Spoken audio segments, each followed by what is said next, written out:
Definitely one of the worst coaching turnouts that we've seen in recent college football history. What was so hyped up, what people got so excited about, has failed. He is still there. He is Scott Frost, and his program is dead with Nebraska. Let's take a look at it for 2022.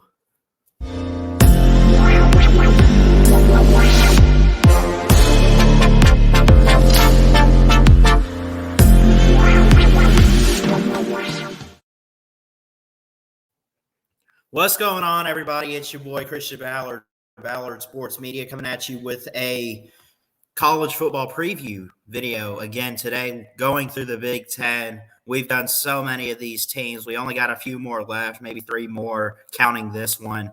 We're looking at Nebraska today. There's really not much you can say about them. They have been a pretty bad program historically. The best thing I can say, well, I don't know. That's the thing. I don't know what I can say about them. They're in the Big Ten. They don't belong in the Big Ten. They can't compete. Scott Frost is way below 500 at 15-29, entering his fourth season. All-time record. They are above 500. I guess I apologize. Maybe they're not historically bad, but ever since they got into the Big Ten, they really haven't done much. They claimed 5 national titles: 1970, 1971, 1994, 95, and 97. They have 9 unclaimed titles. They have 46 conference titles and 10 divisional titles. So, again, I apologize. Not historically bad, but in recency, they are bad. They're not that good, right? We're going to be looking at their schedule for today, but first we got to get into 2021 and what they did last year here. 3-9 under Scott Frost. He's on the hot seat yet again. They lost their last 6 games. There's no other way to put it other than it's a terrible job. Scott Frost went to his alma mater at Nebraska, promising it's going to happen. We're going to fix this. We're going to get it going. And he hasn't done that yet. They went 1-8 in Big Ten play. They went 3-9 overall. They lose to Illinois. They beat teams like Fordham and Buffalo. Then they go and they lose to Oklahoma, although they did make it a close, competitive game. They lost in overtime to Michigan State. Not that they can't compete. Notice that, all of these were one possession. They blow out Northwestern. The talent with Martinez at quarterback and everybody, it's there. But they lose these close games. They even competed with Ohio State, lost by 8 points. They can't figure out a way to win games. That's the thing. Michigan, Minnesota, Purdue, Ohio State. Here's the thing about it. Even Iowa and Wisconsin, they only lost by 7 points in both of those games to close it out. Here's the thing. All of these teams are better than you. My gosh.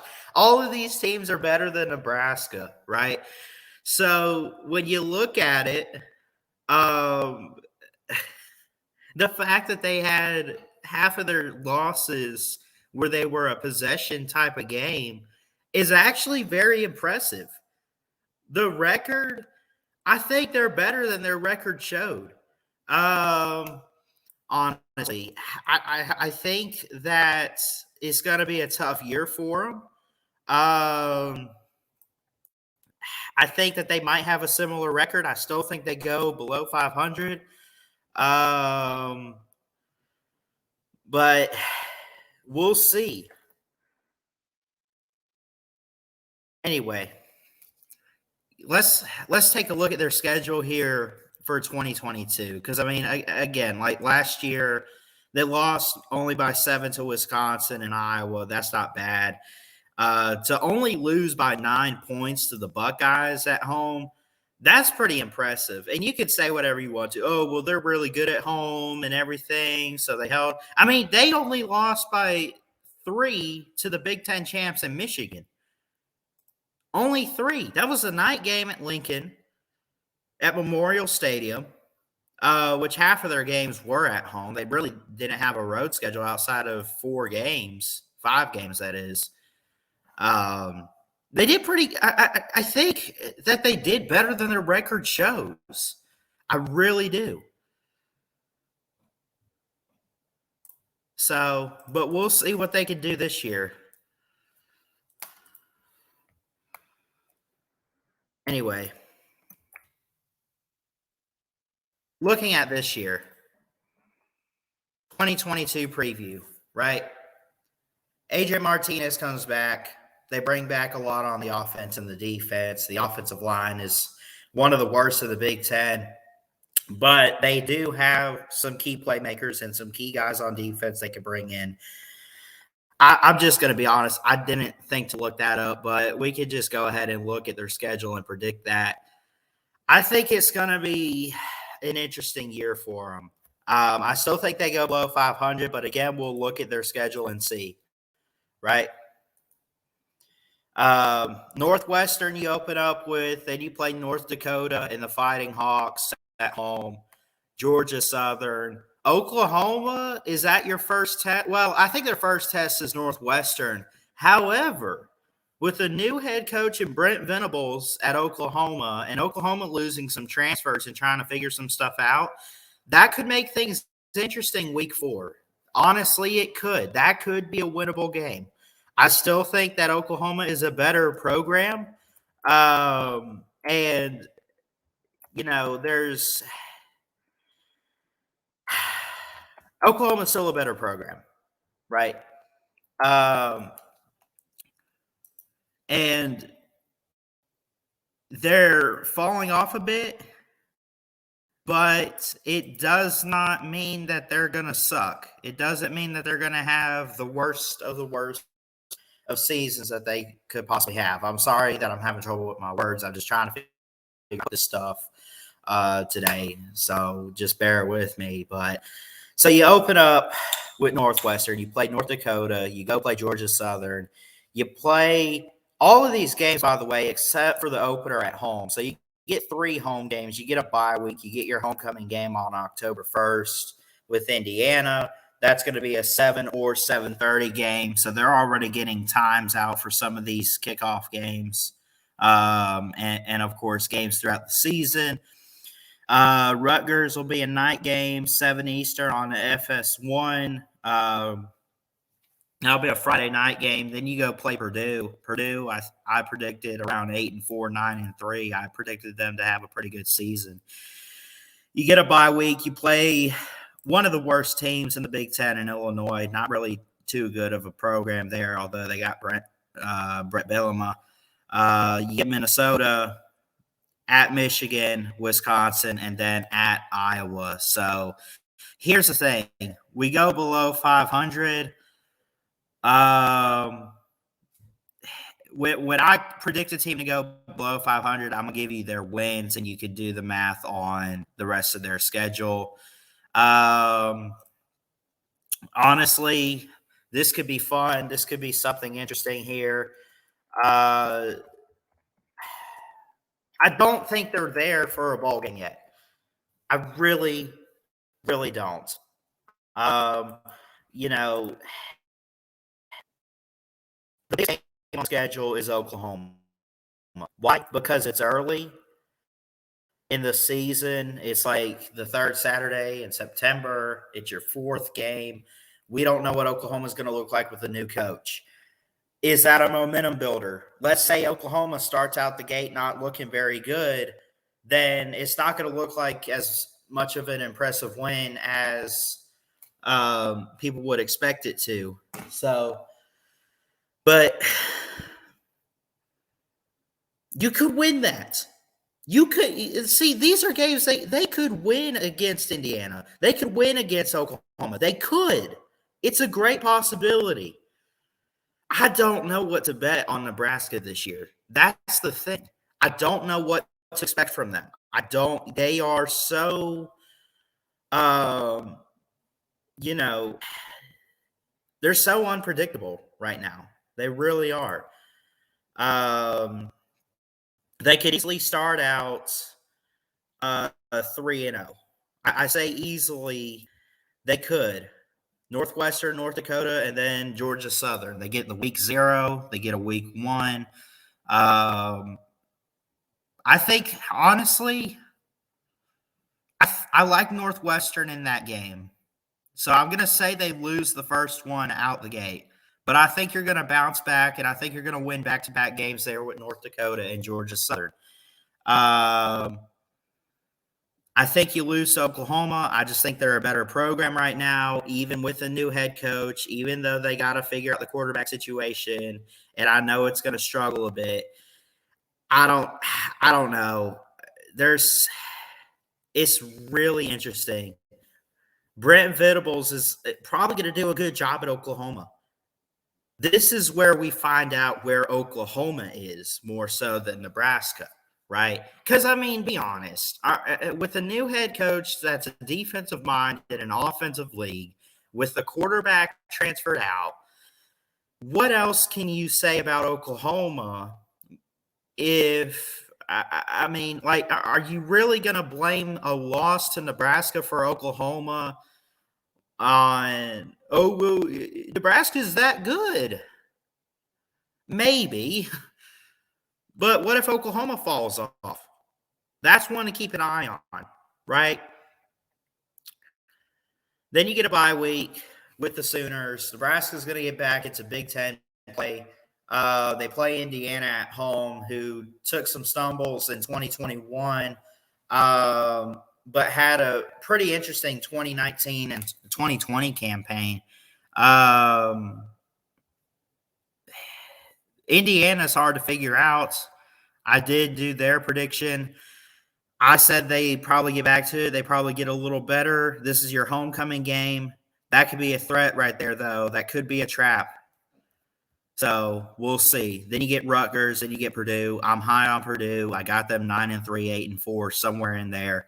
I do think you lose to Purdue. I think Rutgers is terrible, although they have looked okay in recent years. That's on the road in New Jersey. Man, Nebraska's killing me here.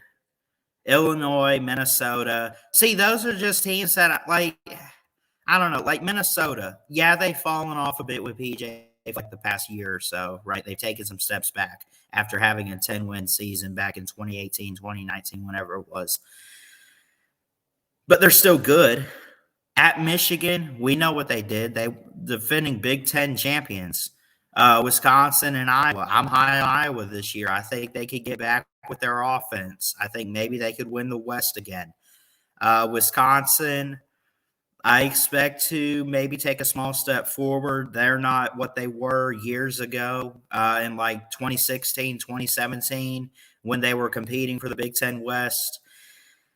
This is going to be a rough stretch right here. These 4 games, Minnesota, Michigan, Wisconsin, and Iowa, that's a tough stretch right there. I don't really see them winning any of those. I think they start out okay. I think that they close it out pretty tough, though. I'm just going to go ahead and throw this up here and be quick about it. 4-8, you beat North Dakota. I could see you beating Illinois. I could see you beating Rutgers, Georgia Southern. They could upset Oklahoma. It depends on how Oklahoma looks, but I'm more so high on Oklahoma than I am Nebraska, at least for right now. Northwestern, they could set up for a pretty interesting, like they could, depending on the Oklahoma game and Northwestern, those 2 games right there. I say that they could. I'm not saying that they will. But if they pick up 2 more games than what I'm predicting, they could be bowl eligible and go 6-6. It depends. It's all on Scott Frost, though. Is he a good head coach? He was good at UCF, but now he's got a Power 5 job in the Big Ten with tougher competition, and he hasn't really shown much and had much to show for it so far.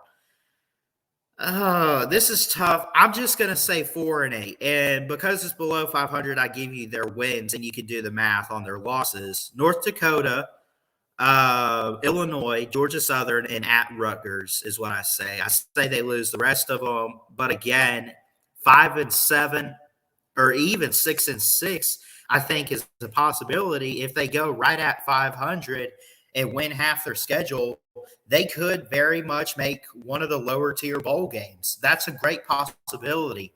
I'm not going to count on it a whole lot, though. It would not surprise me. But I'm gonna play it safe and say they go 4-8 because I still think even Oklahoma falling off a little bit without Lincoln Riley, without Caleb Williams, I just think they're a better program and they still got some good talent and they're gonna build up their defense pretty good with Brent Venables there coming in from Clemson, Indiana. I see, like I said, teams like Indiana that fell off should get back this year, but we don't know. I still would pick them to win because they're just a better program. So that's where I see a loss there. Purdue is better. Illinois. I picked you to win that. I picked you to lose to Minnesota, lose to Michigan, lose to Wisconsin, lose to Iowa. So pretty rough season, but again, 6-6, not out of the realm of possibility here. There's some games that could, like for some of these opponents that you could be a trap game for them. But again, some teams I still got to look at, like Minnesota and Wisconsin, on the schedule and lineup. I mean, we'll see. But I'm going to go 4-8 this year and go below 500 for Nebraska. But I love you guys. I'm going to get out of here. Comment down below anything I miss. Aiden Adrian Martinez. Aiden O'Connell's for Purdue.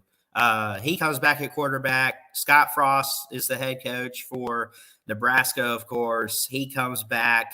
He's not fired yet. But I think that I think a 4-8, 5-7, somewhere in there. And honestly, I think they should take that. I think they take it with a grain of salt. And Nebraska needs to just take it one game at a time, see what they can do. They come off a 3-9 record. I have them 4-8, so they improve at least by one win this season in 2022. But again, time will tell what they're going to do with this program, how it's going to build itself back up, if it will. But I expect them to take a very, very small step forward this year in 2022. But I love you guys. Jesus loves you. I will get out of here. Please like, comment, and subscribe right here to Ballard Sports Media for more sports content. And until next time, folks, Ballard Sports Media. Check it out. Love y'all. Peace.